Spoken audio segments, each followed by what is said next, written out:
Have you ever noticed that the harder you try to grab everything, the more slips right through your fingers?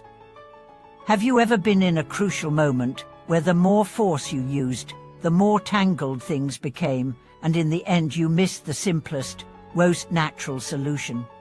Welcome back, friends.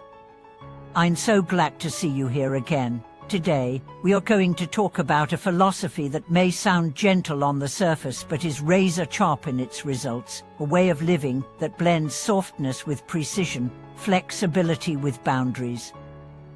This is the art of being supple while knowing when to stop.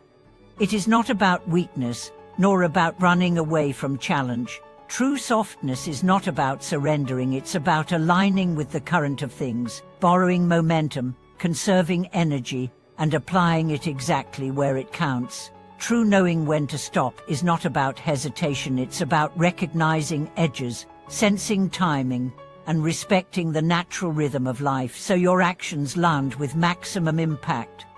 Let's begin with the idea of softness. Many people confuse softness with being easy to push round, but if you think about water, you'll realize how wrong that assumption is. Water doesn't fight the rocks head-on, it flows around them. It slips into cracks, it erodes mountains over centuries, it finds its way to the sea, no matter what stands in the way. It is patient, adaptable, relentless. In the workplace, in relationships, in personal growth, that's the kind of power true softness carries.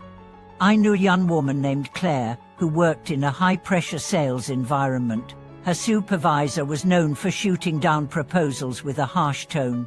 Many of her colleagues would either fight back with defensive arguments or retreat into silence and resentment. Claire chose a different path. She began each proposal by first acknowledging the concerns her supervisor might raise, then reframed her ideas in terms of his highest priorities. She wasn't being submissive, she was borrowing his language, aligning her pitch with his core values. Over time, she became the person whose proposals sailed through. That's softness with a spine. And now, knowing when to stop, this is where true efficiency comes in. Stopping doesn't mean quitting. It means you understand that pushing beyond a certain point yields diminishing returns or even damage. It's the archer who knows when to release the bowstring, the speaker who knows when to end the sentence, the leader who knows when to let the team take over. There's a story about a project manager named Alex who led a creative team. One night, just before a major deadline, the client requested significant changes. In the past, Alex would have stayed up all night, forcing the team to rework every detail. This time, he paused. He told the client, "We can deliver a polished first stage by morning and the refined final version by Friday."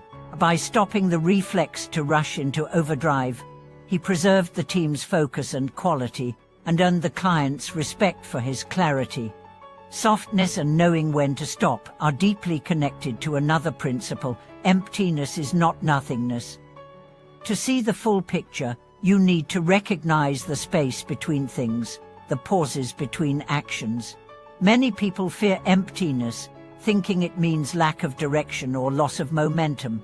But real emptiness is simply the awareness that all forms are temporary.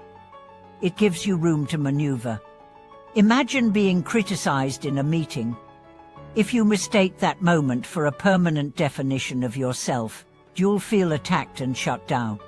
But if you see it as just a passing expression of someone else's current state, their knowledge, and perhaps a misunderstanding between you, you can keep your composure. Softness allows you to absorb the moment. Knowing when to stop keeps you from escalating it. This ties into the practice of quiet observation, seeing the patterns forming before they fully emerge. Think of a chess player studying the board, not rushing to move a piece, waiting to see how the opponent's intentions take shape, or a doctor noticing subtle changes in a patient's breathing before the monitors show any danger. Stillness is not passivity, it's readiness. And when your mind starts to churn with endless thoughts, the practice of stopping means returning to your breath, your anchor in the present. Just 3 cycles of slow, deliberate breathing can pull you out of mental chaos and into clarity. You begin to realize that many conflicts are not unresolvable, they're just poorly timed. One of the most liberating truths in this philosophy is that having and not having give birth to each other. A free hour on your calendar can lead to a breakthrough idea. A pause in conversation can open the space for the other person to reveal something important. By letting go of the need to fill every gap, you give what is a chance to emerge naturally. So how do you start weaving softness and knowing when to stop into your daily life?